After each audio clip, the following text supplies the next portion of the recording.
Okay,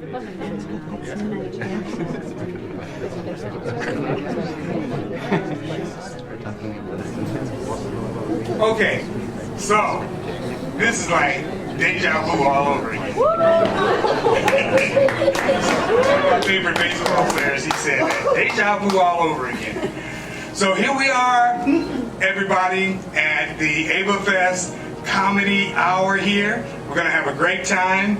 We have great comedians here, and so glad to have you here.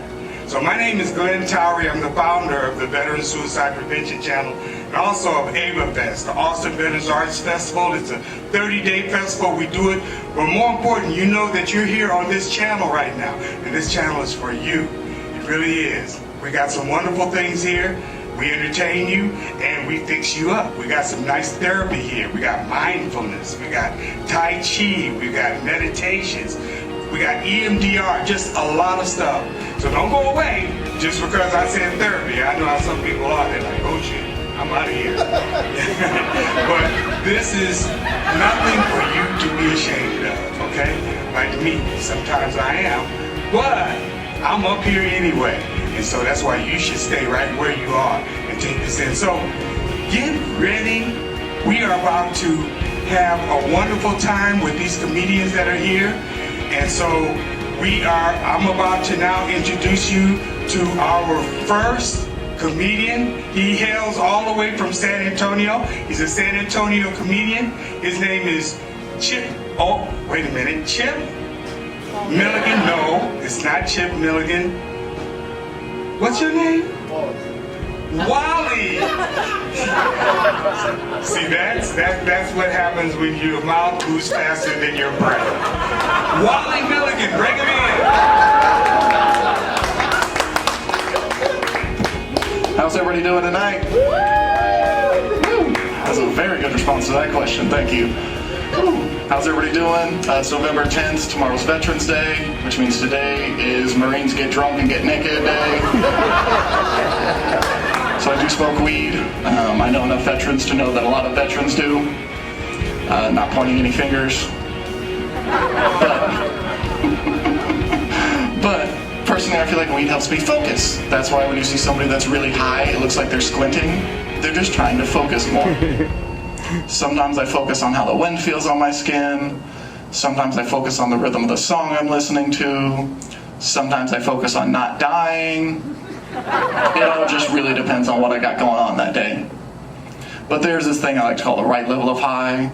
High enough to really open up your mind and think new thoughts and experience new feelings, but not so high that I have to focus on my breathing just yet. Right level of high. I know where the smokers are now. I heard you guys. Just outed yourselves. So perfect example of the right level of high. A couple years ago they released that Last Dance, the Michael Jordan documentary. Anybody watch that? A couple of you? See, some of y'all watched it. Millions of people all over the world watched it. But I'm the only one who watched it at the right level of high. Like, y'all watched The Last Dance. I experienced The Last Dance in a way that nobody outside of the 97 Chicago Bulls experienced it. So I'm going to let you guys in on a secret that I found out. Michael Jordan is the single most terrifying human being of all time. I cannot believe that people told their children he was a role model. Space Jam is no longer a kid-friendly movie at my house, and it's not R. Kelly's fault.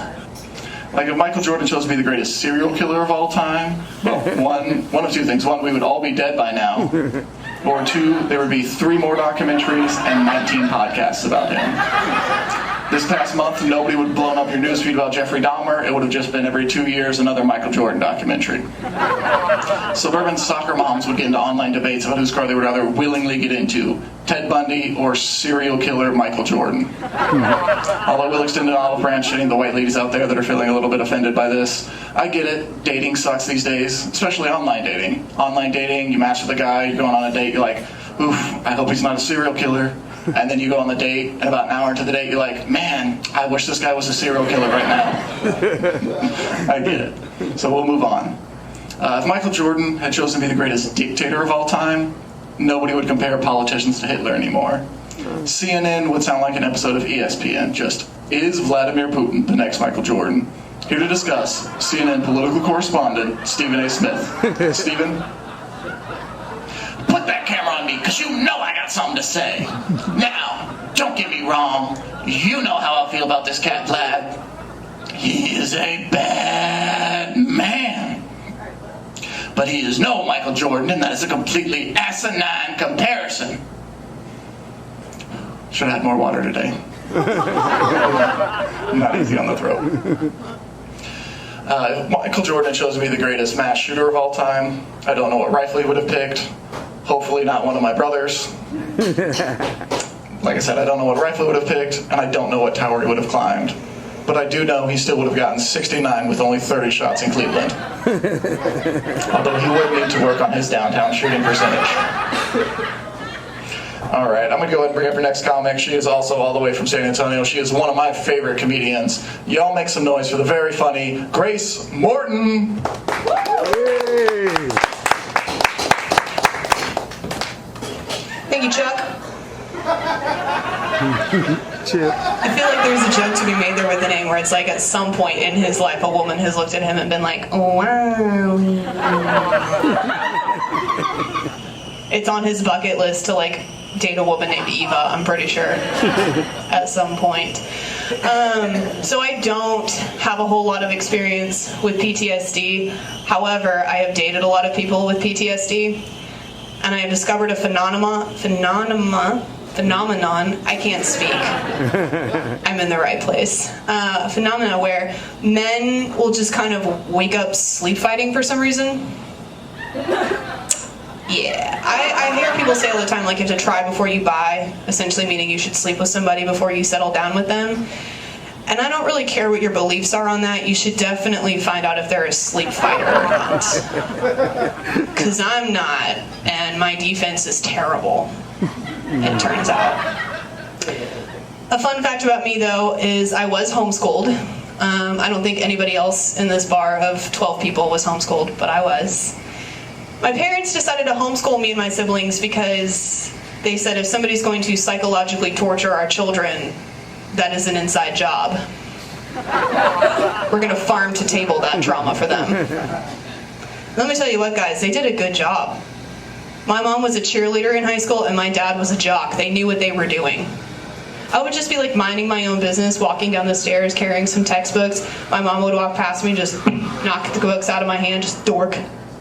Nerd, who taught you how to read? You did. You did, Mom.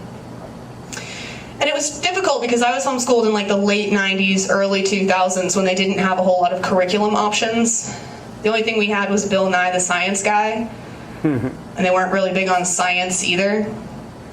So they had to improv everything. We didn't have YouTube, we didn't have the resources. And it reached a point where they had to just take advantage of every single educational opportunity. We went to the store, you're going to learn how to budget. Something breaks, you're going to learn how to fix it. That's shop class. You walk in on your parents having sex, now it's sex ed class. I get it, some of you pulled back a little bit. You're like, that's illegal. It is, I'm just kidding, that's a joke. They made us watch their sex tape, actually. No, the idea of Chris and Heidi ever making a sex tape is the funniest part of that joke. My parents have been married for 33 years, going strong, beautiful couple. They've never graduated past missionary sex. I guarantee it. They keep just facing each other. They're going to keep eye contact so they can keep fighting. They're having sex for the Lord and George W. Bush. Every time, I promise. The true story, though, guys, the true story of how I learned about sex is my mom gave me a little booklet from our doctor, and she said, go ahead and take this to your room, don't show it to your siblings, and then bring it back to me. And I'm 6 years old, and I took it to my room, and I showed it to all of my siblings, and then I brought it back to her, and I said, Mom, it says at the back of the book if I have any questions, I'm supposed to ask an adult in charge. Mom, are you the adult in charge? And she was like, yeah, most of the time. I tried. And I said, okay, Mom, I have a question. And she braces herself and she goes, okay. Gracie, what is your question?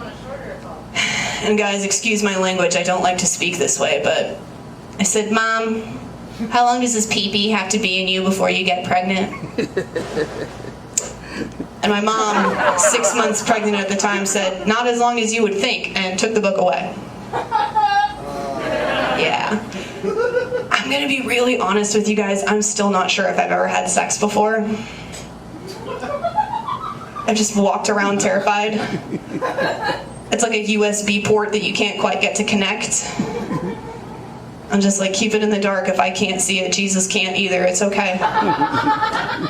It's really okay.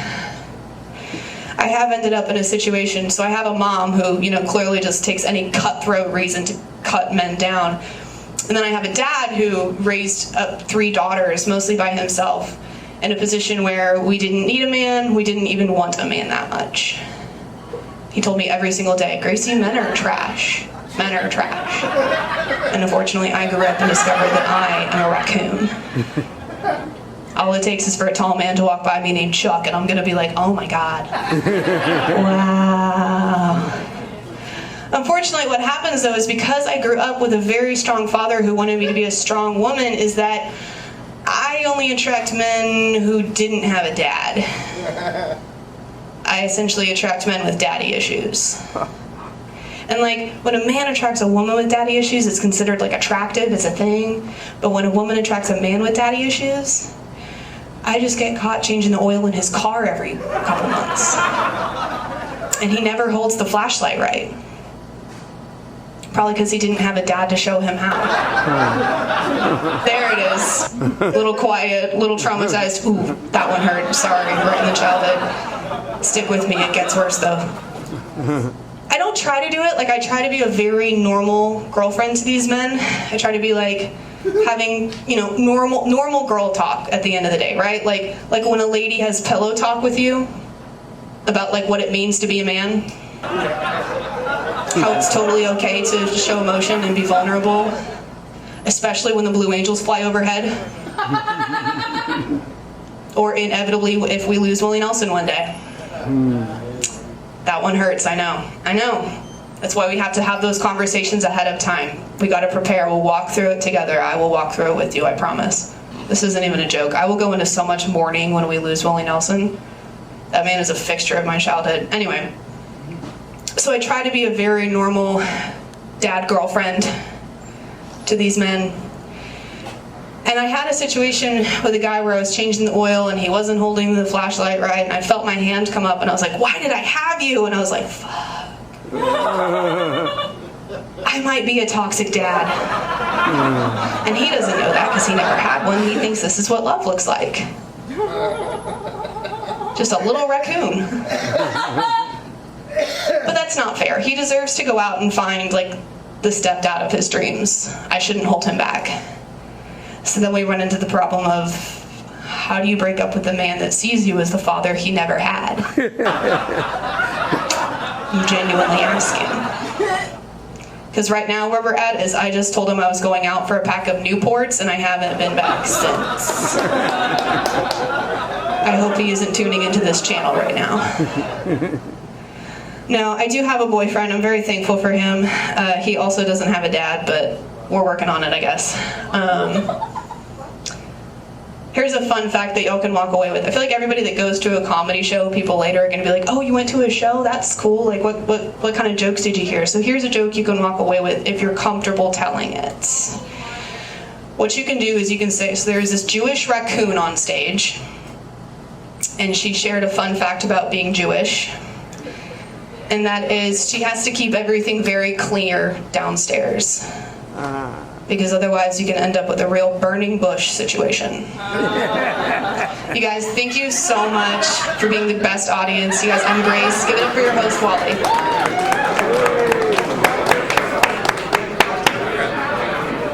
All right, we're at 3 names for the evening. I've been called 3 different names. All right, up next, we're bringing up a guy who, for all I know, may actually be named Chip or Chuck. Y'all make some noise for the very funny CJ Emanuel. Yay!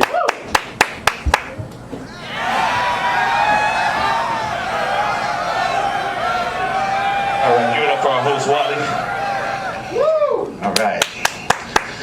All right, so welcome to the, I think I'm the token black on this show, so thank you, appreciate it. Make sure we stay woke. That's all right, I'm used to it. I'm a black guy from San Antonio. Watch this. Black people born and raised in San Antonio, make some noise. Yeah, sounds the same in Austin as it does in San Antonio. I'm still looking for it. But I'm used to it because, like I said, I'm from San Antonio, born and raised on the west side, so we're in a whole lot of black people. So I struggled with blackness. On one hand, I got teased for my dark skin, told I was called names like Shadow, Midnight. Or say, man, you so black, I can see your fingerprints on charcoal. Like, damn, Grandma. Really? I'm 4. On the other hand, I wasn't black enough. Grandma would call me her little Oreo cookie. She'd say to my mom, what's wrong with my grandbaby? Why does he talk like that? So proper. Why? Because I said please and thank you. Yes, ma'am. No, ma'am. And pardon me, grandmother, but do you have any gray poop on? For afternoon tea is upon live. But my best friends growing up were these 2 white kids named Kyle and Brad. I could have stopped at Kyle and Brad. It's pretty much implied, but no, they were white kids. They were fascinated with my dark skin. I was fascinated with their white skin. There was no thing. We were little kids. They'd lay out in the sun in the summertime, this Texas heat, trying to get black like me. And I'm like, yep, supposed to be red. Yep, supposed to be red first. That's how you know it's working. Yeah, when you get a blister, that's when it's time to flip over. Get a nice even coat. Ooh, you got another mole on your back. This one's got jagged edges and scars like the other one. Looks like a dragon. I wonder what your mama's gonna name that one. She named the last one Melanoma. But like I said, I was fascinated with them too. I used to drive my mom nuts, man, because I don't know, black folks, we have this condition called ashy. Lotion is normally a cure, so I was always trying to avoid lotion and stuff. So I'd walk outside, I'd be like, look, Kyle, I'm white like you now. Brad, get my back. I had to take some remedial courses in blackness in middle school. It took me a while to figure out that I was really black. But I started to figure out when I was like around 11 or 12, which is oddly right around the time my father left. It's weird how that happened. But I growed up and left San Antonio to see the world, joined the Navy, 22-year veteran. Thank you, appreciate that. I'd like to thank the taxpayers for funding my alcoholism. Good looking out. In my 22 years, the scariest day of my life was September 11th, 2001, when American Airlines Flight 77 crashed into my office, Pentagon. And I didn't realize it then, but I was saved by a higher power. And I don't know what you believe in, but I just want to talk about my Savior for a minute before I continue. I'm here to testify about the power of colored people time. 2 hours late to work, bro, saved my life. You go to church and say hallelujah, I say hallelujah. I try to be politically correct and call it CP time, but some of my friends don't know what I mean, particularly those of Caucasian persuasion. One of my friends is a lawyer, he's a criminal prosecutor. When I told him CP time saved my life, he looked shocked, appalled, disgusted. Looked at me like I was R. Kelly, because in his world, let's just say, I was like, hold up, bro. I ain't do nothing wrong. I was like, oh no, I ain't touched no kid behind. Sad though, because, R. Kelly, I had a lot of sex R. Kelly songs back in the day. and y'all can relate. So I'm pissed off he kind of ruined it, but you know who is having sex to R. Kelly songs right now? Right now, this minute? R. Kelly. Singing his own songs, too. It seems like you're ready. Earl, are you ready? Nah, but a lot of black folks get offended by the term CP time. Not me, I don't take offense to it. This is a gift. I'm like a black Jedi. Lateness runs strong in my family. I have it. And my father had it. So does mine. My sister's like, I know. Somehow I've always known. Then we make out. No, I'm just kidding. We don't make out. So yeah, CP time it was there for my scariest day of my life, but it's been a blessing too. Like I said, I'm military. Those of us who have deployed, we miss out on birthdays, anniversaries, all that stuff, life events. So the power of CP time, I was able to see the birth of my first child. 1996, I'll never forget.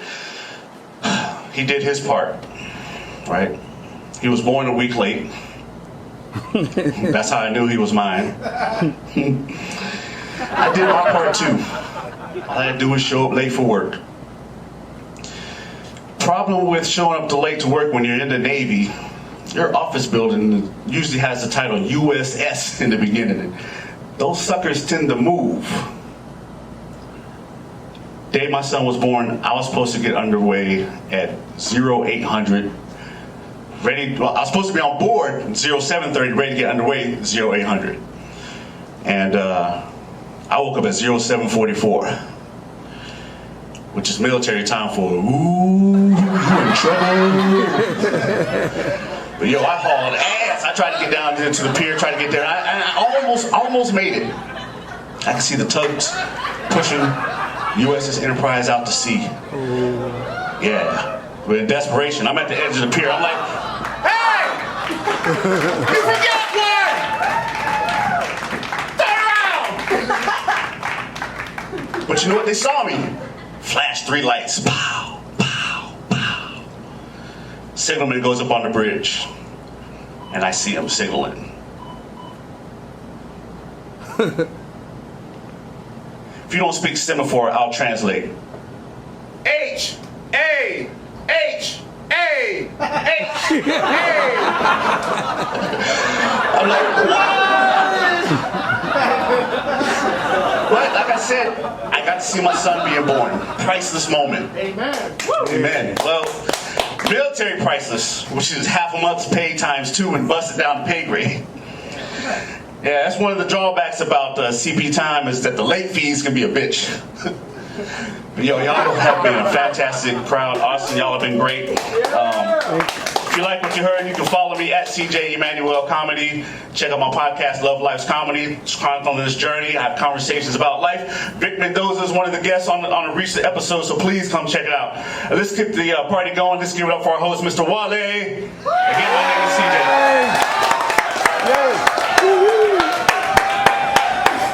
Man, y'all make some more noise for CJ. Yeah, CJ.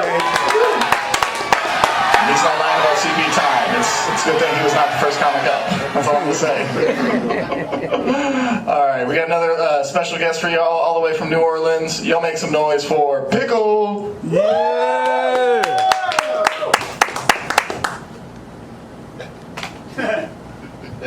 Let's give it up for your host one time.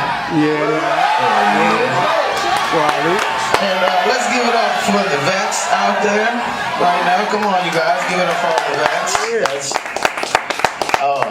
I come from a deep family of veterans. I have an uncle that is a sniper. I have an uncle that ran a platoon. And I also, my grandfather was one of the only people in history to go from an E1 to a captain in the Navy, you know. Yeah. Which is crazy because I'm the black sheep of the family. I decided to go the other direction, you know. I am from New Orleans. Being from New Orleans means I am not a Republican, nor am I a Democrat. I am a felon.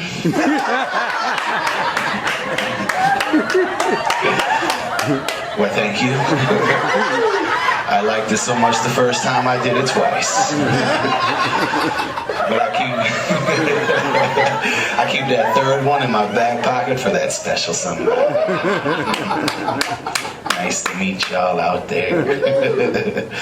But I'm just playing. I don't do all that gangster stuff anymore. I am a stand-up comedian now. Yeah.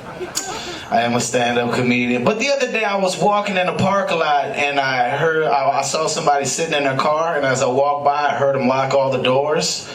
And I was like, man, I still got it. A little more about myself. I'm 36, means I've outlived Jesus. Hallelujah. It's a miracle. But that's my homie, that's my dog, that's my ace. I met him in jail. He came to visit me.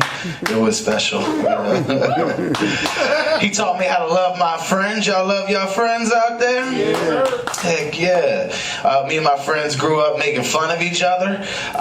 They had like a little advantage over me when I was born with a little mole on my face. So when I came over, they paired it with like a deadly disease when I walked in the room. So I walk in the room, they'd be like, what'd you bring over here? Emoli? Or Emola? Molinoma? Malaria? Mesophili? Mola? Tuberculosis? Salmonella? So I'm like every day of the week with these dudes, you know? Can't catch a break. Nowadays, my friends are comedians, and back in the lockdowns in Louisiana, one called me up, made sure I didn't catch COVID-19. That was pretty special. Then he said, hey buddy, I think you look like sexual molestation. I said, let me tell you something, partner. God broke the mold when he made me. Yeah, thank you.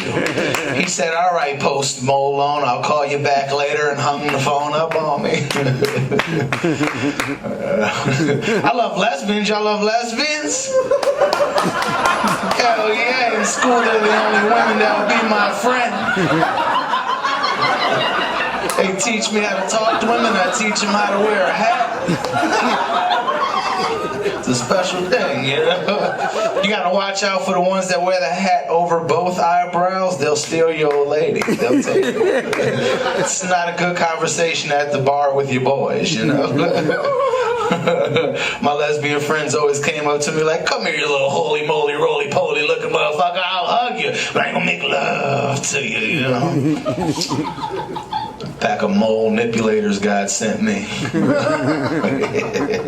I love my family. Y'all love your families out there? Yeah. Little family love. I have an older sister. Anybody got an older sibling in the house? Yeah, y'all know, like, we got picked on when we were younger, right? My sister messed with me in the kind of way she beat me up. She even messed with me in my sleep. You know, I was a bedwetter and she was a snorer, so every time I slept, I heard.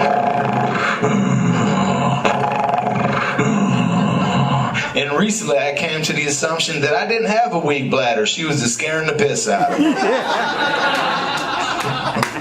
Be dreaming of lions chasing me in the Serengeti and shit just hopping on me. And I just pee a little, you know.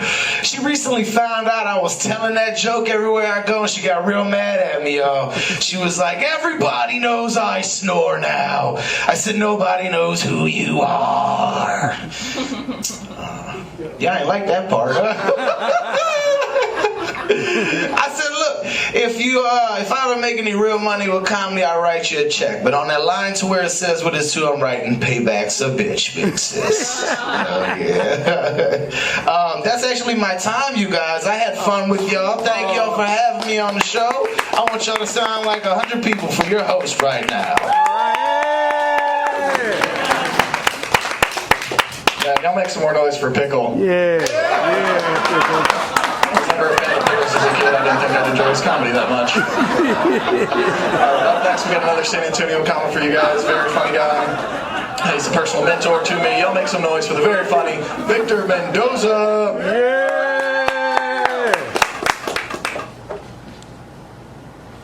Alright, that's enough, DJ. You can cut it off. Thank you, DJ. Shout out to the DJ. How y'all doing today? All right. Wow, look at that, man. I'm not gonna say anything other than veterans out there paying attention. Thank you for your service. Seriously though, I do mean that. Yeah, thank you for your service.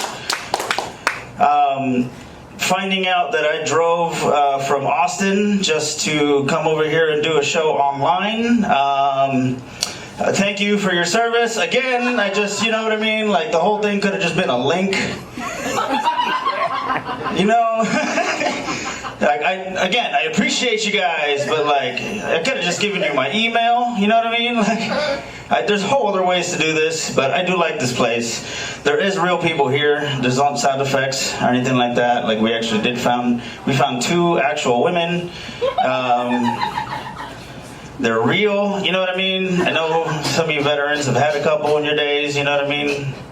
And I appreciate that. Thank you for your service has always kind of been a weird thing to say for me, to be honest with you. Veterans here, like, first of all, make some noise, a veteran in the building at all, whatsoever. You got one? That's not noise, but thank you, sir. Yeah, he's holding the camera, I get that. Yeah. But it's awkward, isn't it? Thank you for, it's awkward on your side, right? It's awkward for me too, just so you know. Like, I'm obligated to say it to you because you fought for our country, right? But I don't know what to follow that up with. Right? Thank you for your service. And then there's just like this awkwardness. We just kind of stare at each other and you're like, that's it, right? Like we can go? Like it feels like picture time when you're a kid, right? You just want to just run away right after that. Yeah. The veterans are actually laughing at that because I'm not wrong. That's just not something you say to anyone, though. You know what I mean? You don't say that at the strip club at the VIP booth, right? Right after a lap dance, you're like, thank you for your service, ma'am. You know? That's not how the transaction goes. You know what I mean? You give her a 20 and then you continue to call her for 2 more days in a row. That's pretty much how that goes. Am I right, sir? That's right. Man, what a day we're having here.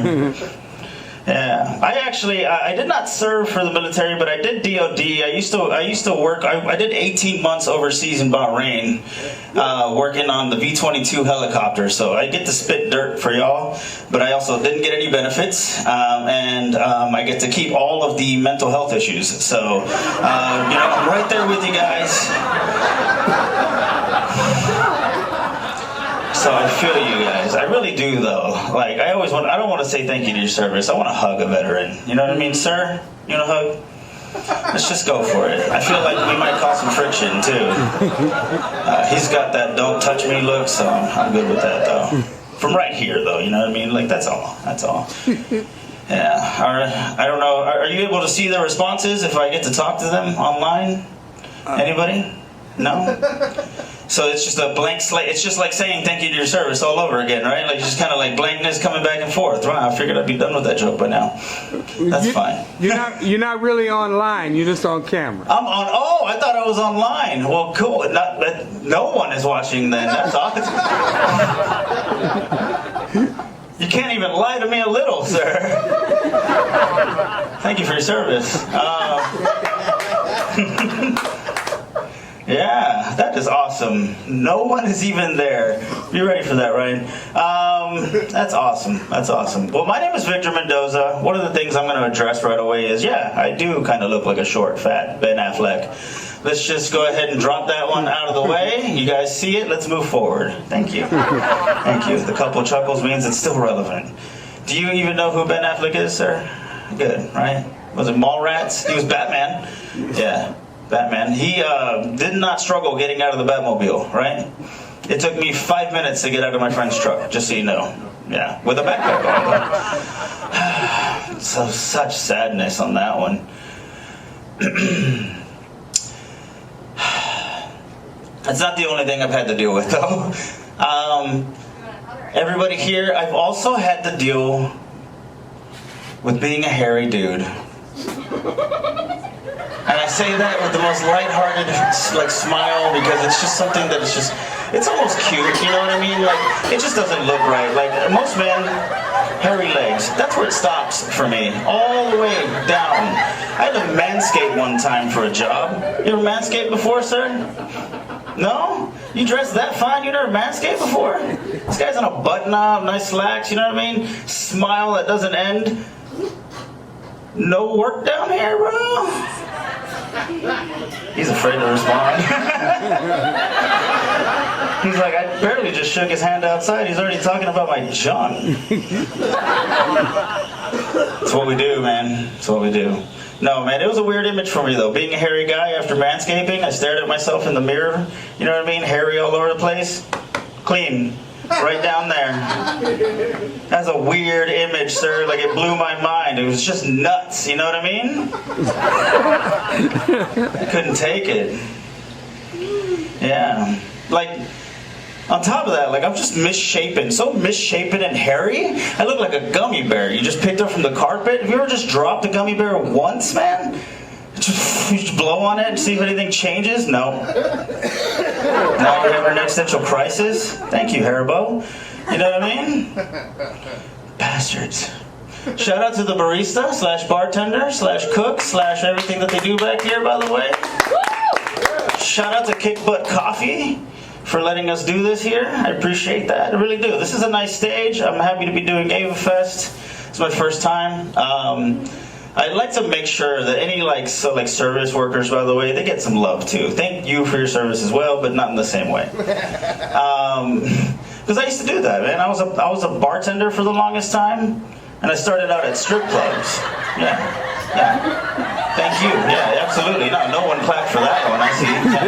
Those were trenches. I don't know what y'all were doing. You didn't even smell some of the things I smelled. You guys weren't there, man. Yeah. Then, dude, this place was called Encounters. You're like, already, like, that's enough, right? This is a multi-sexual strip club. That means anyone was dancing there. I can't believe I'm doing this joke in Austin.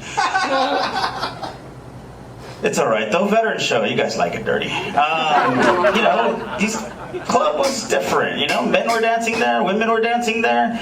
You know, Thursday could be like couples night, but Friday, you can bring your pets and just go ahead and swing it around the pole for a little while, right? You need $40, man. That's good. That's recession proof. I know folks like that around here. Bro. Yeah.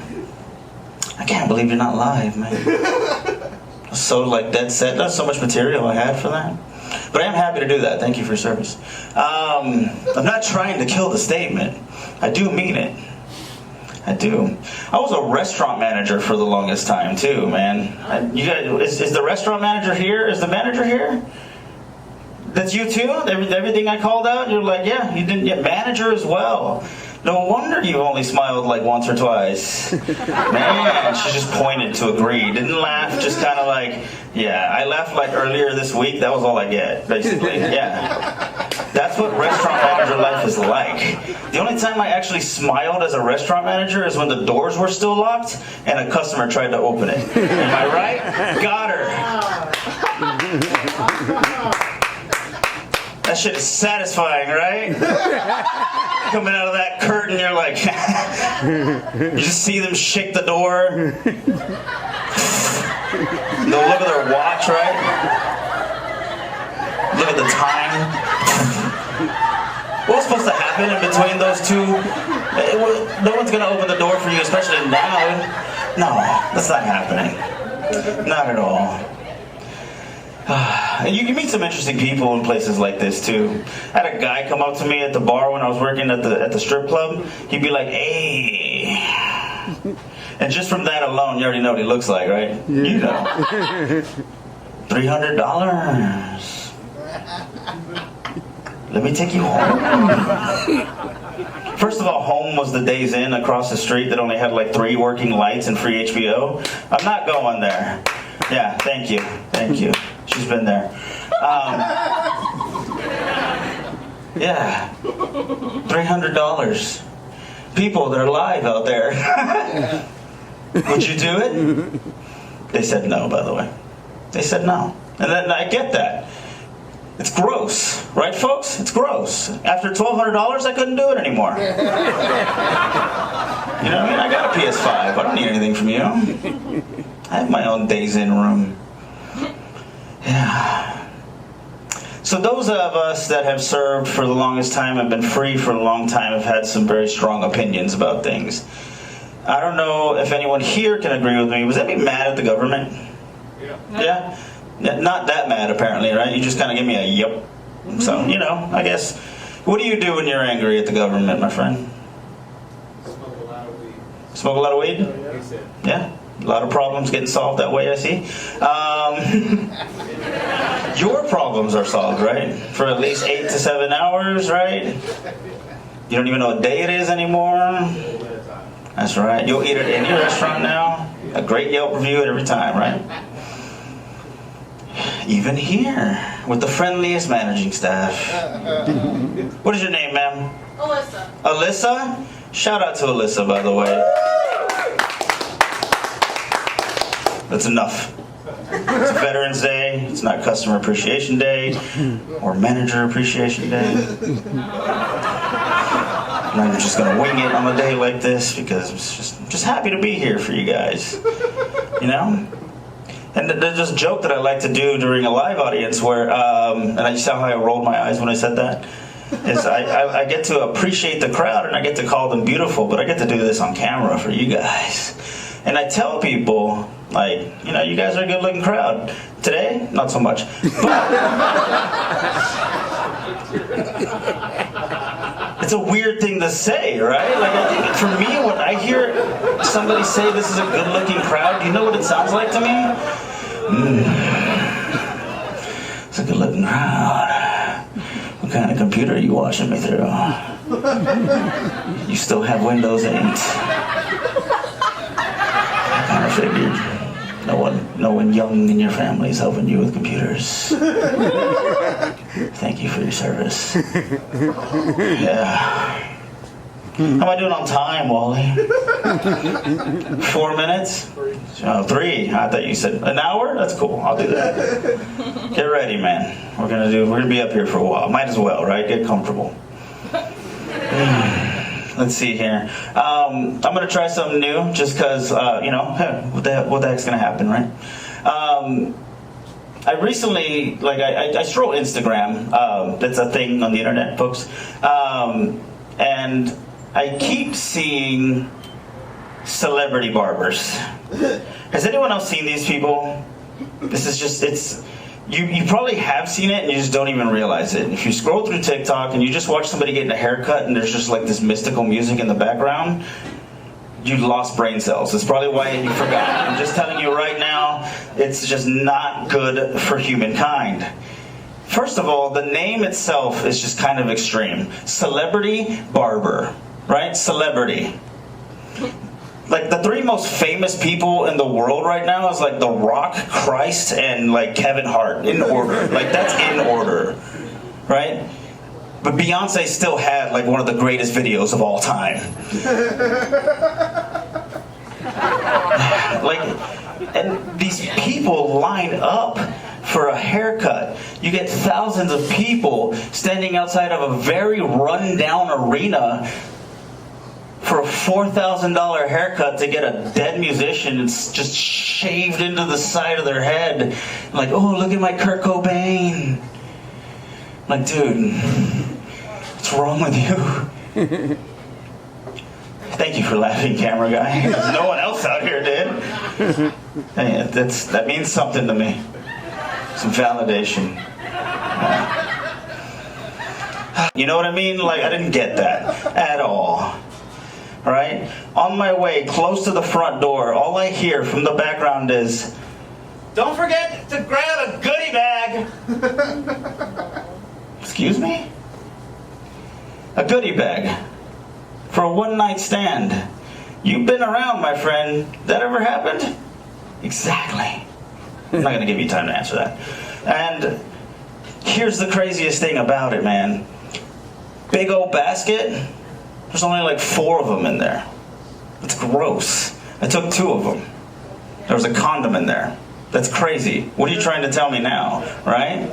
But there was some Alka-Seltzer and some ibuprofen in there, and I was like, you know what, man? Thank you. You're a thoughtful hoe. That's been my time, guys. Thank you for your service, everybody. Y'all have a wonderful rest of your evening. Thank you.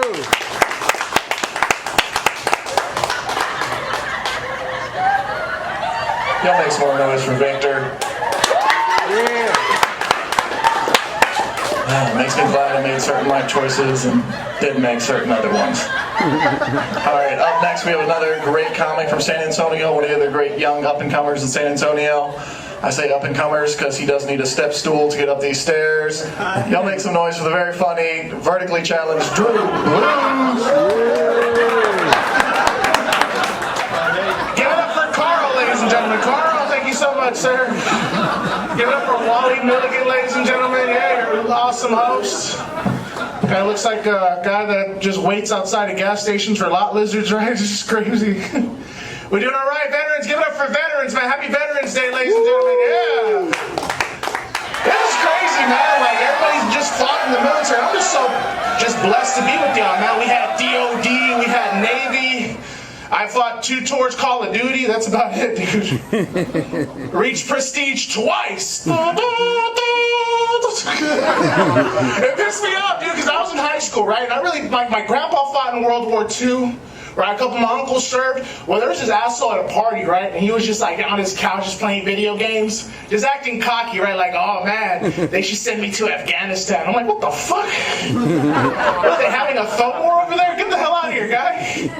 They don't issue you weed and chips in the military, bro. Come on. And you know what? I can never do it. Y'all guys work out religiously. Like, any veterans? Y'all guys served in the audience?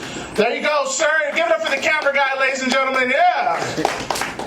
You better make me look good, man. I know for a fact I look like the highest the highest preacher. Whatever the hell that E word is, that means priest, right? How you doing, ladies and gentlemen? Welcome out there. My name is the Reverend Sativa. To the cloud, my congregation. To the cloud. Turn your head bottles to page 420. I look like the highest priest, man. Any potheads out there in the world? There we go, man. I love my smokers. I love weed, man. I love weed so much. If it was a religion, again, I would start it, man. Because they don't have that anymore. Like, Mr. Camera Guy, would you be in my religion? Yeah, there we go, bro. You're Catholic, right? No. No, you're not Catholic? All right, cool. Rasta. Oh, damn, okay. Not bad. See, I'm Catholic, man. And anybody who grew up Catholic realizes the snacks do suck, right? Come on. It's the body of Christ, man. They could have made that dude taste a little bit better, right? Except for stale. Like, if I was in the Church of Mary Jane, we'll give out edibles, the body of Christ. The body of Christ. The scriptures, I shit you not, will come in like little rolling papers. I'm starting this, ladies and gentlemen. Like, can you believe that? Like, I would do scriptures, a reading from the book of Snoop Dogg. According to Gin and Juice. On my mind, on my money. The word of Mary Jane, to the cloud, my congregation. I will baptize all of y'all's babies in bong water. We're going to do this together, ladies and gentlemen.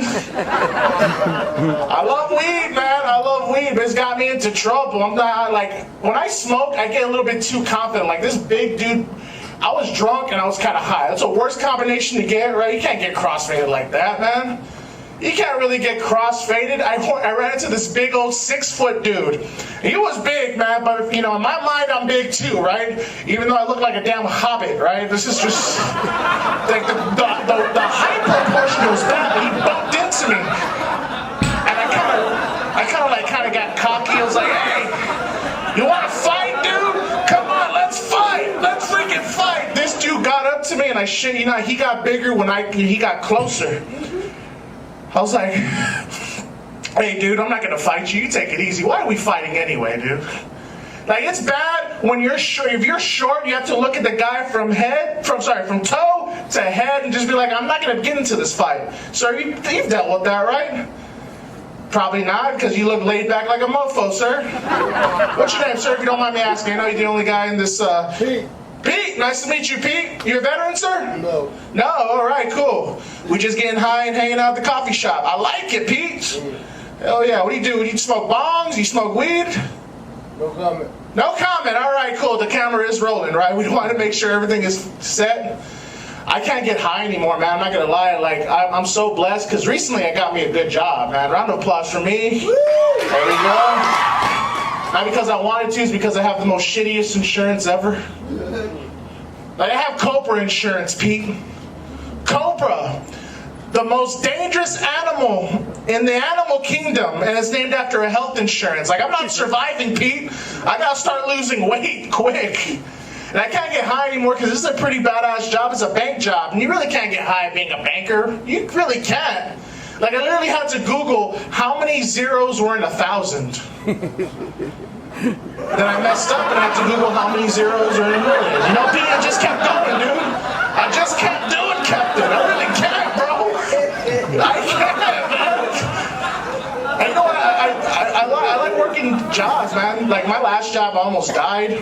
Like, I wasn't in the military, but goddammit, I was security. That's what I did. You ever heard people say, fuck 12, Pete? I was a security guard. I had no guns, no whistle. It was more like, fuck 1. You know, that's it. I went down a level.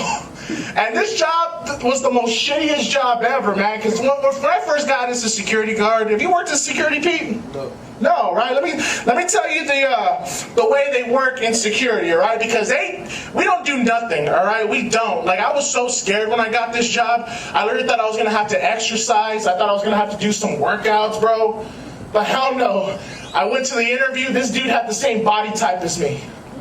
Like, we're not security guards. I hope everybody knows that at Kickbutt Coffee. We're not security guards. We're just the obese police. That is it. We ain't guarding nothing but the buffet, all right? That is it, guys. And I don't like this job, man. It was just like the worst. They gave us no guns, no tasers. They don't even give us a rape whistle. Like, I don't like this job, bro. They do teach you some workouts in security, man. I'm gonna do some workouts for y'all, and y'all better give me a round of applause because this is the first time I'm doing that workout, all right? The first job that you do, right? You gotta get into it. The first workout that you do as a security guard, right, Mr. Camera Guy? Zoom in. The first exercise they do is, they don't pay me enough money for this shit. That's the first exercise, right? The first exercise is get the hell out the way. That's the second exercise. We have to wait for the police. I don't like doing that either. I just run. I just run from a job site, all right? I got fired, Pete, because I told my boss to go fuck himself. And they promoted me. They promoted me for telling this dude off. Because this dude was a little bit too much, man. We all dealt with those assholes at a job, right? These are the guys that go above and beyond for $3 an hour. No, this dude, fat as me, bro. He was fatter than me. He had a gun. He had a gun belt. He looked like a midget marshal. That's the only way I could describe this dude. Like, he was ready for war, right? And this guy was like, all right, cool. Here's what we're gonna do, Blues. We're gonna do a safety check. We're gonna do inspections. We're gonna do cavity searches. We're gonna do badge checks. We're gonna make sure that this facility is safe.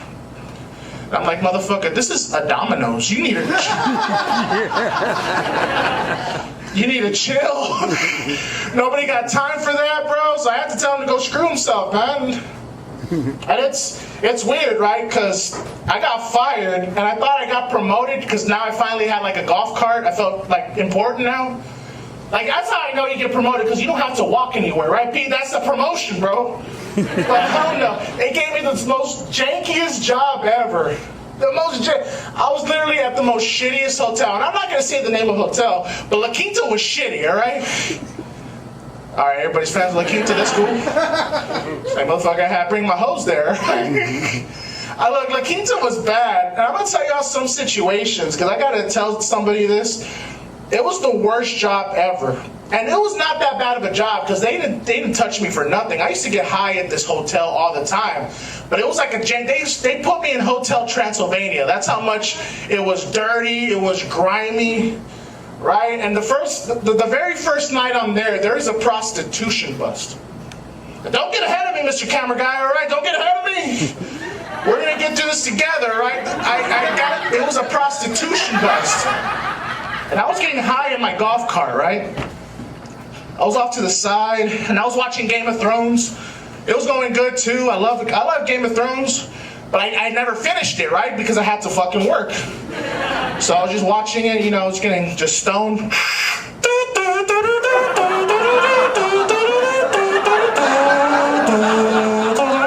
gonna do the whole theme song. Well, I'm chilling, right? I'm just getting I'm feeling very, very good. I am relaxing. Well, out of the corner of my eye, out of the corner of my ear, you see, here's the golf cart, and here's some bushes right here. I see an AK-47 emerge from the bushes, just... No word, no nothing. He just kept going. I was like, am I high? Like, this is crazy. Like, this is an AK-47, dude. I was like, I'm gonna die. But no, he was dressed up in SWAT tactical gear. Right? It was the first guy that goes towards the hotel. He goes into the room, he starts storming the hotel. This second dude on my other side gets up, bro, but I guess he perceived me as a threat because he was like, don't move. And I was like, dude, I am going nowhere, bro. You go raid that hotel. They don't pay me enough money for this shit. You go for it. They raid the hotel, and they bring out about 4 or 5 different people. But I can't see because I'm in my golf cart. So I go, I'm like CSI Miami. I got to go investigate, right? So I put my golf cart into gear. And I go to the front of the hotel. And all my life, this is the first time. This is the first time I seen a prostitution bus. But this is the first time, Pete, that I seen a midget prostitution bus. Like, what? Like, there were, I thought there were kids coming out of this hotel, and I got scared. But there were, like, little midget prostitutes. Followed by 4 Johns, and they put 5 midgets in one car. It was just like a clown car, right? Follow the mini dick trail. Follow the mini dick trail. It was crazy, man. This dude, like 4 or 5 Johns go into this hotel. I'm like, dude, what the hell is going on?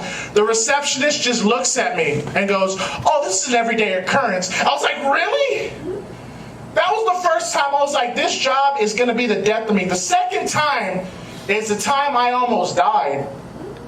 Because I was chilling in my little golf cart, watching Game of Thrones again.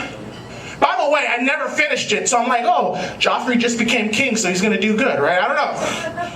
I haven't seen the rest of it, so I'm watching Game of Thrones.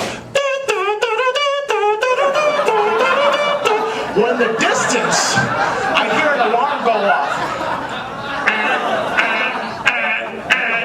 I was stoned, right? I thought it was part of the theme song. This must be a special edition episode.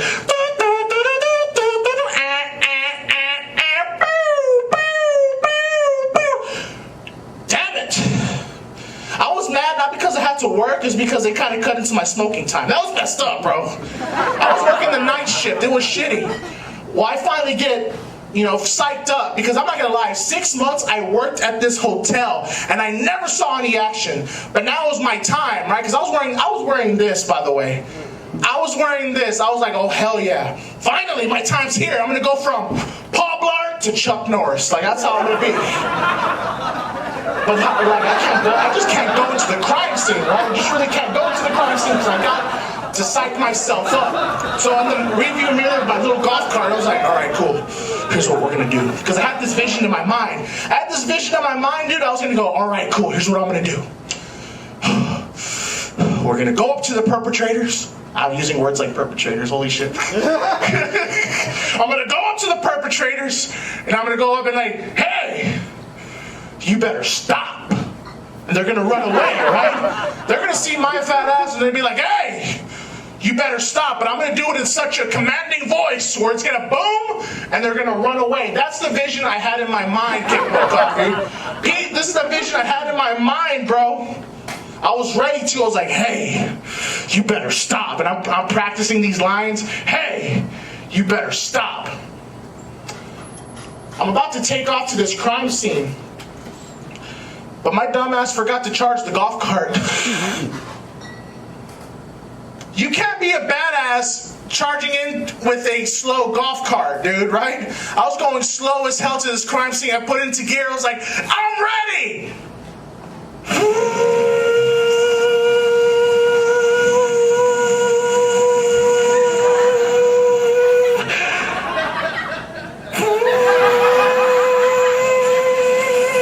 This golf cart was so slow that even the damn bumps took slow. Just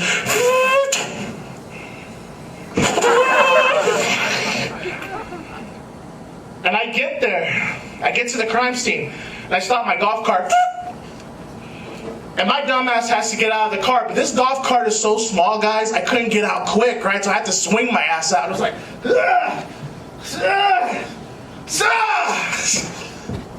and I'm out. I'm finally out. And I see these guys breaking into this F-250 truck. And I thought I had enough air to go, hey, you better stop. But what came out was, hey.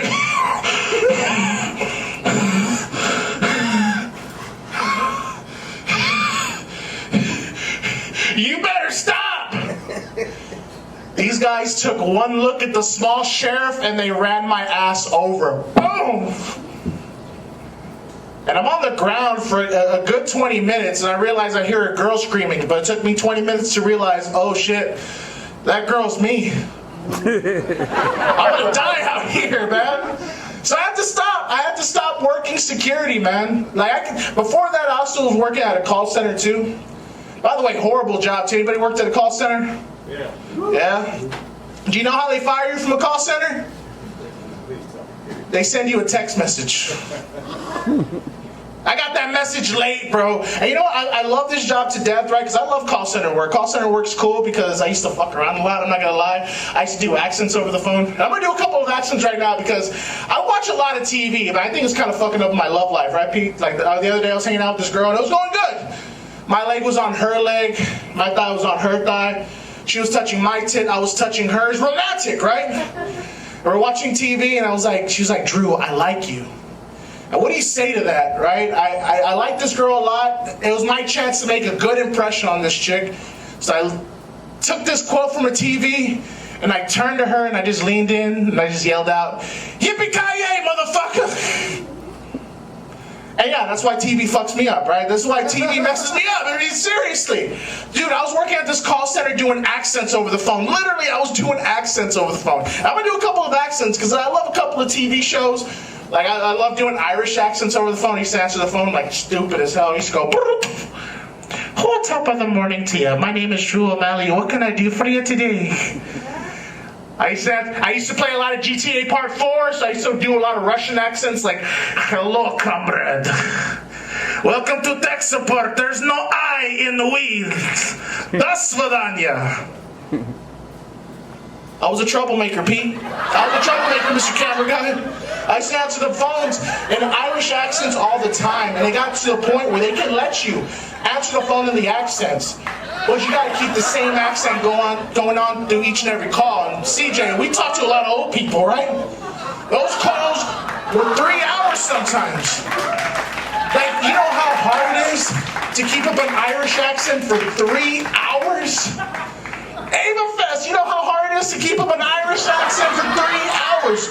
I was so frustrated over the phone, my Irish sounded like it was Scottish, you know? I was like, "Oh, top of the morning to you, Mom. No problem at all today." 3 hours later, this chick had me talking like Scotty from Star Trek. I was like, "I just can't do it, Captain. Please hang the hell up, beat me on a fat ass from the cable box to the chair, just do it. Please beat me out, Captain." I was a mess up at this job, man. I got written up so much. The final straw, man. The final straw is like, I was talking to this 90-year-old woman. I'm gonna be honest with you. I'm talking to this 90-year-old woman. This woman was, I love 90-year-olds, right? 90-year-olds are sweet when you're talking to them. They listen to you. But this chick, I knew it was gonna be trouble because I answered the phone like I'm regular, right? "Hey, how you doing? My name is Drew. Welcome to tech support. What can I do for you today?" Silence. All you heard was, "Hello, Drew. My name is Dolores Hinchcliffe. I'm 95 years old, and I want my Lifetime channel." I was like, "Oh my God, all right, Darth Vader, let's do it."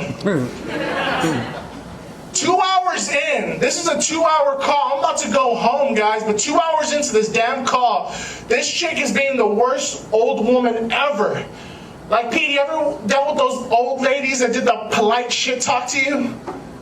No, right? It sounded something like this. She was like, "Hey, Drew, besides being a loser, what else do you do for a living?" I was like, "Actually, ma'am, it's funny you should mention that. Actually, I unplug old people from life support. I hope I can meet you one day," right? She was a bitch, man. And she was racist too, right? She was like, halfway through the call, I shit you not, she was like, I was trying to test out her equipment. Everything was good. All this stuff was to test out her equipment. I was like, "Ma'am, how's the brightness?" "The brightness is fine. The pictures are moving." I was like, "All right, cool. How's the color?" But I guess she didn't hear me because she was like, "Oh, Drew, I'm 95 years old. I hate the colors." I was like, "What the fuck?"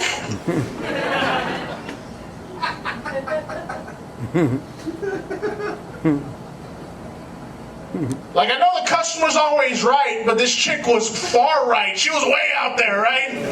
I could not stop it, dude. I'm about to hang up the phone because all that's left was I was done with the tech support. Then she stops me. 4 hours into this call, I was about to go home. 4 hours into this call, she stops me. She's like, "Hey, phone bitch. Where's my Lifetime channel, Drew? I thought you said you were going to give me my Lifetime channel. What the hell's wrong with you? You retarded or something?" I was pissed. 4 hours, I snapped. I was like, "Bitch, you're 95 years old. That Lifetime passed you up a long time ago." I do hear you wheezing, though. Can I recommend the Oxygen Network? Yeah, that's score one. Screw on. That was score one for me, man. I hung up on her. But the bitch snitched, all right? She snitched me out. I love that. It was cool, man, because I actually love this call center job. When you're out of a job, it just sucks, man. Like, I lost everything. I lost my girlfriend. I lost money. And I'm going to be honest with you. Avafest. I was depressed. I was literally going to commit suicide by carbon monoxide poisoning. But then my car got repoed, so I couldn't do that either. Let me go. Just hate it, man. I just hate it so much. Now I'm working at this damn call center job, man. I just love it. You just can't get stoned.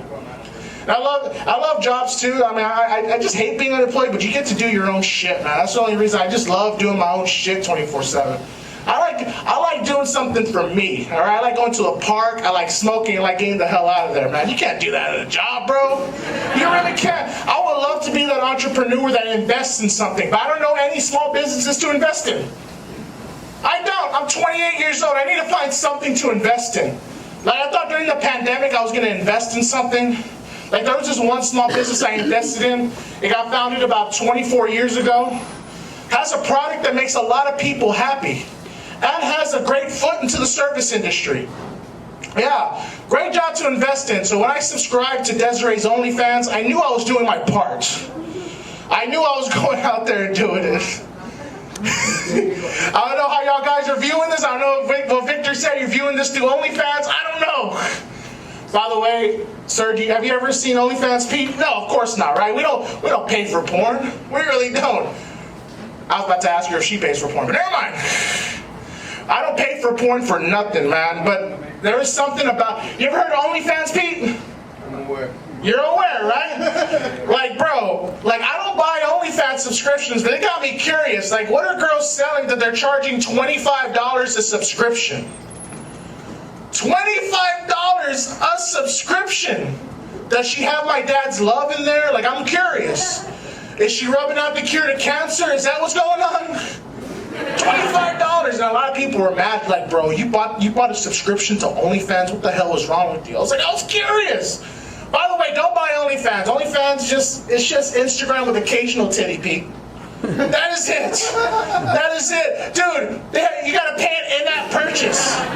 Oh, sorry, a nip-app purchase. See, it applies to nipple as soon as the credit card clears. Sorry. It's ridiculous, man. But you know what? You just gotta find that one girl that makes you happy, that one girl that makes you, feel 100%. So you don't have to go to porn, Pete. Like, I thought I found that girl. There's this one girl I was dating for a while, and it was going great. It was a great date. And then she made me feel confident because it was the first time this girl ever asked me, Drew, let's make love in the car. Like, we're making out, and it was getting hot and heavy. She was hot, I was heavy. It was going great. Then she asked me, Drew, make love to me in the car. Make love to me in the car, Drew. And I'm like, bitch, it's a Beetle. I will disintegrate in this car. It's going great. And I'm having the best time because she's making me feel on top of the world, because it's all about confidence, right, Kickbutt? It's all about confidence, man. Haters tell me all the time, oh, Drew, you're too fat. Oh, Drew, you're too loud. Oh, Drew, you'll never be successful. You know what you tell those haters? Thanks, Mom. Hey, thank you so much, guys. My name is Drew Blues. Keep blazing the same ways. Thank you.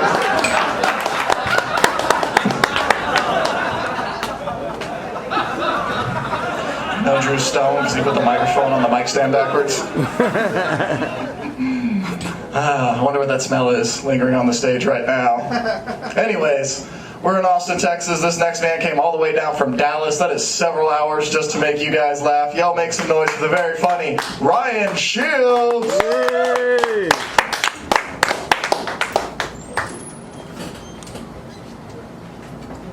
Keep it going for your host, Cooter Milligram. Coincidentally, that's the name of the drug dealer in my trailer park. Cooter!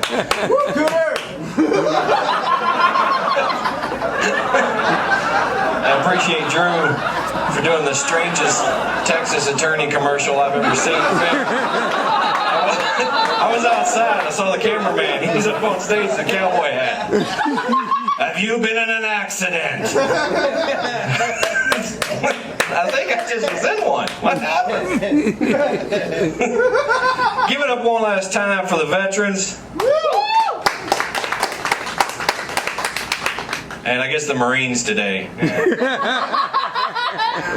My daughter's in the Navy, and the Marine recruiter tried to get her. And he came over to the house. And she was already committed to the Navy, and he was like, I think she'd be good in the Marines. And I looked at him, I was like, well, do you want her to be in JV or varsity? That's for all the military people out there, they'll get that. Because the Marines want to say that they're a separate branch, but if your commander is an admiral, you're in the Navy. That's right. Anyway, yeah. That was for the cameraman and the tens at home. I don't even know who's watching this. It just might be for this dude in the basement. I don't know. I'm going to show up on Asian TV next week. I didn't sign a release for that. Dude, you're huge in Guam.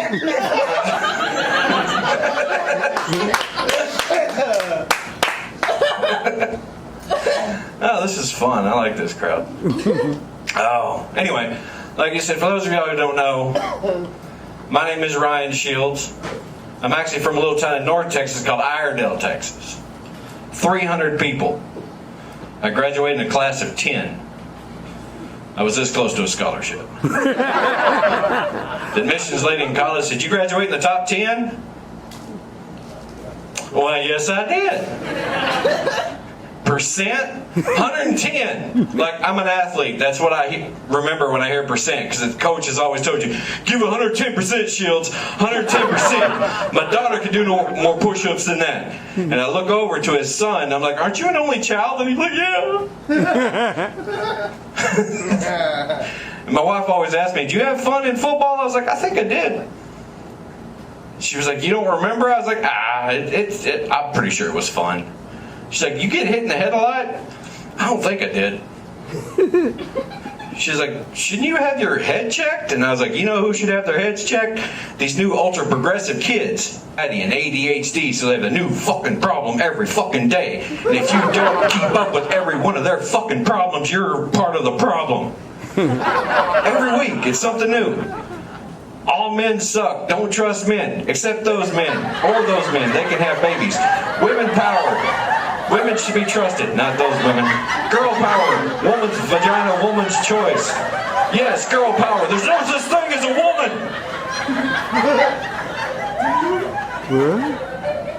And the chick at the college was like, sir, did you graduate in the top 10% of your class? And I was like, oh, no.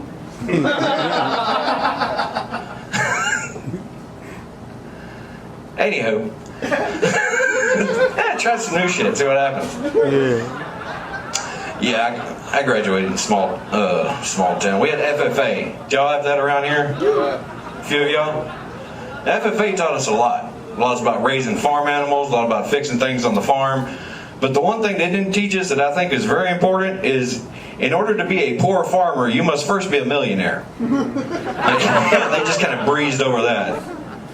So I decided I was going to make my millions in chickens. So I got these ayam samanis. Anybody here know what those are? They're Indonesian chickens. They're all black. Even the meat. Oh. Yeah. And one thing I found out about chickens raising them is one rooster needs 10 hens to be satisfied. Yeah. Like this dude behind the camera. Because if you ain't got 10, somebody else is going back in the rotation. And that doctor does rotations every 5 minutes. You thought Grey's Anatomy steamy. Wait till you see Black's atrium.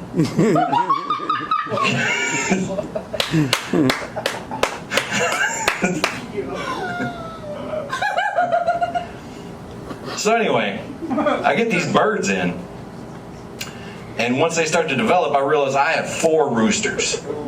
Yeah. So it was pandemonium in the bird cage. Like, imagine Bill Cosby during the purge. Like, it was not, yeah. Like, seriously, I had to separate 3 of the roosters just all by themselves, get 3 more hens for that one rooster, and then I started noticing something about those 3 roosters I separated out. Apparently prison rules applies on the farm. Yeah, because what they weren't getting from the hens, they were now getting from each other. But then I realized, I have 3 gay black roosters. My farm is EEOC compliant. Yeah! I told y'all, farming ain't cheap. Daddy needs those tax exemptions. I got another bird order coming in soon. I am hoping that in this next order I get a trans-Filipino turkey with a club foot. Do you know how many boxes that one bird checks? Trans, check. Filipino, that's Mexican and Asian, check, check. It's a turkey, so it's already mentally handicapped. Club foot, physically handicapped. Boom, that's Yahtzee, bitches. Daddy's getting a brand new tractor. To the one farmer in the group, thank you, sir. He came all the way out to see me. I had bad luck with animals, I guess. I do. Like, I raised this goat for show one time. And it was kind of a weird year. This beautiful boar goat, though. Her name is Stella. Beautiful goat. But it was kind of a weird year for me because they had already gotten rid of Carlos down at the Stark Yards. And Carlos was a cool man. Like, every time we'd go down there, he'd always dress to the nines, always sharp, salt and pepper hair. Like, he was like a Colombian James Bond. You know, he was just that guy. He was cool. And he always had, thank you. And he always had like these cool sayings. Every time he would go get the goat tag, he'd stamp the ear and look at us and be like, "Stay thirsty, my friends." And we did. We stayed thirsty. I don't know what happened to Carlos. I heard he went on to bigger and better things. But then this guy that got to replace him, he was not a Colombian James Bond. He was more like an Argentinian Benedict Cumberbatch. Yeah, he just had long hair and a big nose for no reason. And he was lispy. I don't think so, Juan. You can't just come in and steal Carlos's shtick. And then he got real desperate. He actually tried to give us beer. Yeah, we'd bring the goats up, and he'd look at us and be like, "Would you like a ticket?" You want to do what to me? No. Sa. Will you lie? Look, not in front of the goat. This is a Christian goat. This goat's got morals. This goat's going to college. I'm killing this farmer in the audience. Y'all don't realize how rural these jokes are.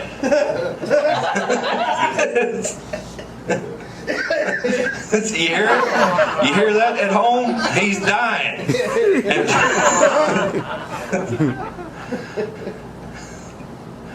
Oh, but anyway. Yeah. Skip ahead about 3 months. Stella wins grand champion. Yeah, we were on cloud 9 for about a week. Then the drugs started. Late night phone calls. Random Rams would just show up at the house. They weren't fooling anybody with their gold cap horns and their wool. I'd find everything around her stall. Weed, cocaine, Charlie Sheen. I tried to warn her. I told her he's got tiger's blood. You'll get goat AIDS.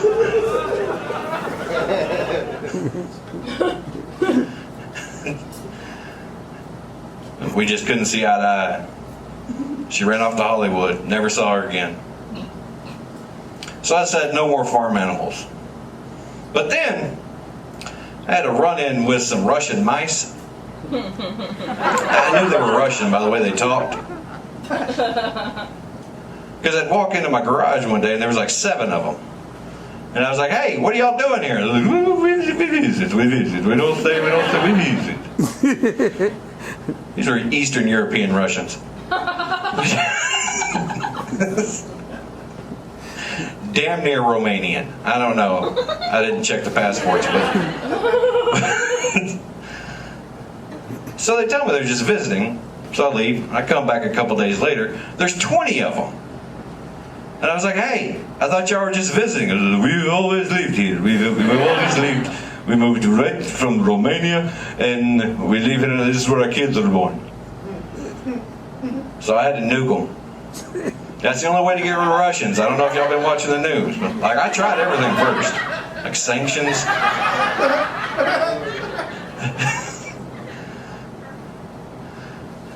GPS coordinates. That's what happens when there's 9 people in the room. Your GPS goes off, we hear it.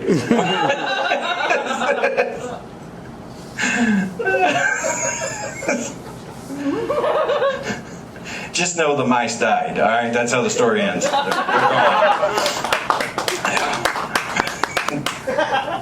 So anyway, I am from a small town. Like, it's hard to transition in a dark room with 4 people. Not without alcohol. That's so. So anyway, what the hell? Oh yeah. Like this town I'm from, it's like nothing special. Like we have one night and it blinks. Like that's it. But Iredell does have something, and y'all can look this up. Iredell is the only town in Texas to not have changed population in over 200 years. I know. A lot of people think it's impossible. I'm like, actually, it's pretty simple. You see, in Iredell, every time a baby's born, a man leaves town. So now I'm here.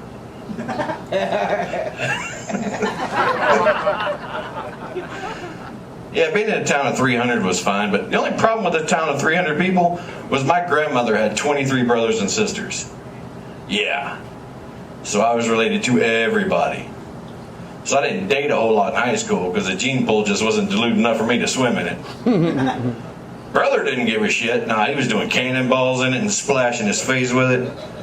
He was knee deep in that gene pool and proud of it too. He was like, man, this is like shooting fish in a barrel. No, it's like fucking your cousin. Stop. That's why we got webbed feet in the family. Strong swimmers, a lot of lazy eyes.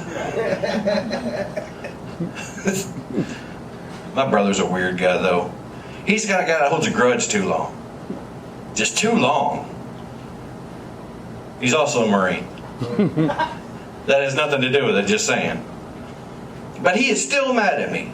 He is still mad at me because 25 years ago, when we were 9 and 10 years old, I hung him. Yeah, I mean, 25 years, that's long enough to get over a hanging, right? Look, we were playing an innocent game of Cowboys and Indians. When you could. It was the 80s. Can you guess which one he was? That's right, he was a cowboy. Because even at 9 and 10, we knew the Cowboys never win. Not a very athletic crowd, I see. That's fine. Anybody here Cowboys fans? One? Yeah. I'm also a Cowboys fan. So I can, yeah, there's two of us in a dark room together with a camera. Have you noticed this? Being a Cowboys fan is a lot like being in an abusive relationship. Yeah, because every weekend you have to tell yourself, next week he'll be better. Come playoff time, you're in a tank top, no bra, fighting the cops. Thanks to the House of the Dragon, I have some house words for Cowboys. Fans of House Cowboy. Their house words are, there's always next year. Not to be confused with Tom of House Brady, whose house words are, fuck them kids.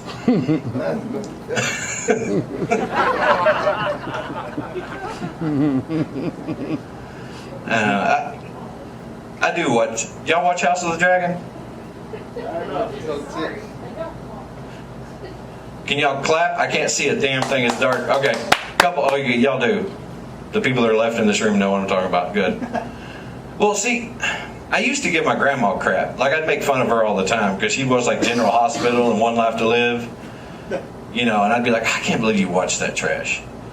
Now, 30 years later, here I am every Saturday. Whew, I wonder what Damien's going to do this week. But I am glad that they're shining some light on the Targaryen family because that makes my uncle cousin a little less awkward to talk about. Do y'all have anybody like that in your family? Just me? That's fine. It was a cool wedding, though. Yeah, like a whole group of us went up to the usher, and he was like, y'all with the bride or the groom? Both. So we sat in a circle. That's what you did. It was a beautiful ceremony. The bride come walking down the center of the circle. The pastor looked up and said, who gives this woman to this man? 7 of us raised our hands. Shit, we should have drawn straws for this. I take some liberties being a comedian. See, it's actually my dad's first cousin and my mom's sister. Yeah. So it's like East Texas weird. It's not like Louisiana weird. Did Cajun already leave? I was going to talk to him for a minute. That's fine. I got relatives in Louisiana, though. I know Louisiana where it is. Anybody here know any Cajuns? See, this guy gets it. He claps. I can't see head nods. So, like, let me give y'all a little tip if y'all have never been to Louisiana. If you have to exit a dirt road to get to your house, I don't want to go. Especially if it involves a boat. Mm-mm. I saw Deliverance. Mm-mm. Now, let me give y'all a little tip on Cajun food. I'm talking about real Cajun food. If it ain't fried, it ain't dead. Seriously, last time I was down there, my cousin asked me, he said, hey, you like shrimp? I said, I love shrimp. He threw me a crawfish. I was like, brother, y'all shrimp are retarded down here. Do they marry cousins too? And then he told me how to eat it, and I was like, I ain't sucking the head off of nothing. I saw Deliverance. That's my mom's side of the family. My dad's side of the family are moonshiners from Kentucky. Yeah. My grandpa brought that little trick to Texas, nobody told me. I had to learn the hard way. So one summer, I'm helping my dad work on my grandpa's tractor, and my grandpa brings out what I assume to be 3 mason jars full of water. Yeah, without even asking, I just grabbed it and drank the whole thing. Woke up 3 days later. You see this eye right here, sir? It don't open all the way anymore. If it gives you a Forrest Whitaker eye, it ain't for human consumption. I have a weird family, though. I think that's why I do this. I have these twin cousins, Ricky and Becky. They live together in a double long. You ever seen one of those? Yes. Now, normally, when 2 rednecks combine incomes, and they each find they have a single wide, they slap them together and make a double wide. Not these geniuses. No, they stuck them end to end. So now it's just 160 feet of white trash going down the highway. Seriously, it's like passing an Imperial Star Cruiser. You're just like, how fucking long is this house? But Becky, she actually inspired me to write a book for young men without fathers. Because she made several. I ain't kidding you, she's got so many kids, her Lone Star card's platinum. I didn't even know that was possible. So one day, I'm sitting in her living room / kitchen / living room. And I look around and I see a lot of books for young men. But I don't see any for young men without fathers. So that's when I decided I was going to write a book. Because you guys know weird shit happens to us growing up. And if you don't have a dad, you're going to need that book. So here it is. 15 things your dad should have told you but he ain't here, so I'm going to. By Ryan Shields. Chapter 1. I don't know, some women just like being choked. Yeah. Surprised me too. Proceed with caution. It's either foreplay or a felony. There is no gray area.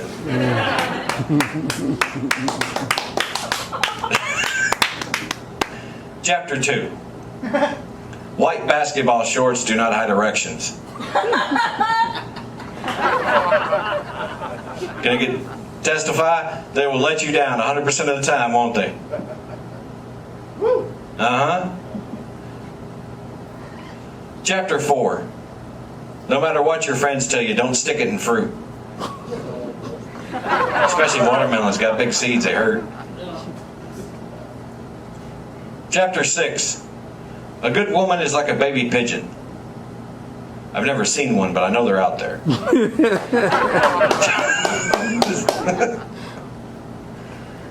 Skip ahead a little bit. Chapter 9. Do the math. Anal is cheaper than child support. Uh-huh. Seriously, I didn't write that joke. Math wrote that joke. Like, seriously, I know a dude paying $400 a month in child support. How much is lube? $350? Yeah. And sir, even if you're a monster and you go through 100 bottles a year, you're still in the black. Or the brown. Whatever, doesn't matter. And finally, and most importantly, find you a woman who loves you and can't live without you.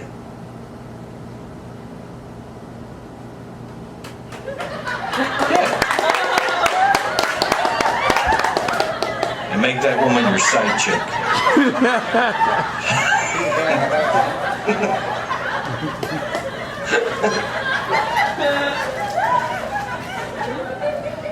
I'll leave you on this. I know some of y'all are military. My wife's Asian, not because I was in the military. Just unironically, just happened that way.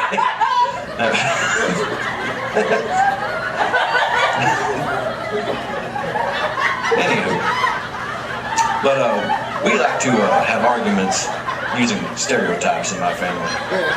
Yeah, because I mean, my immediate family, it's like the UN. There's like every color, race you can think of. So when we want to have an argument, you know, throw some shade on one another, just pick a stereotype and go with it.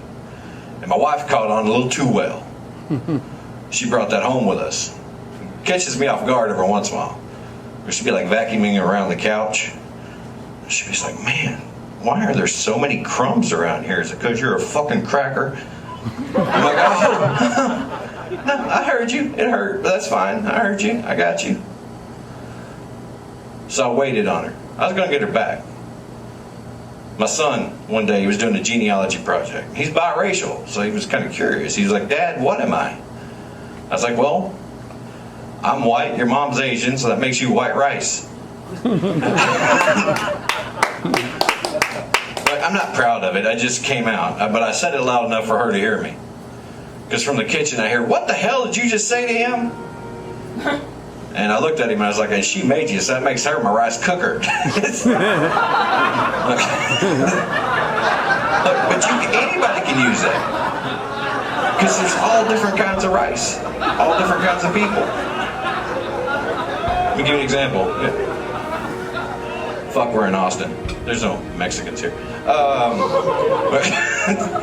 Is there any Mexicanos in the house? Oh, okay, here we go. sorry, I did this joke in New Braunfels, and I was like, I think black people. Oh, sorry, I forgot what town I was in.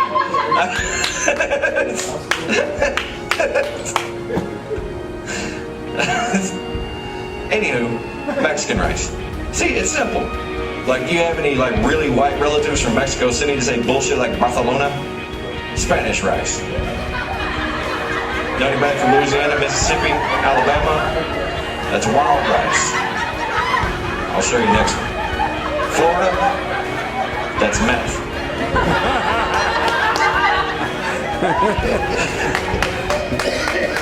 Now, Tennessee, Kentucky, West Virginia, that's dirty rice.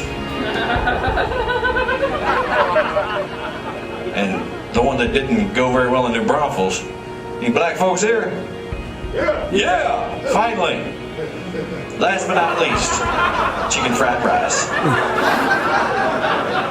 Then somebody asked me one time, they were like, what do you just call regular Asian people? I was like, that's simple. Steamed rice, because they get mad when you say it. Alright guys, my name's Ryan Shields. Thank y'all.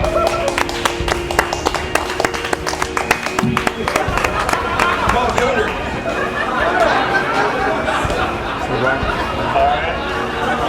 Alright, that's been our comedy for the evening.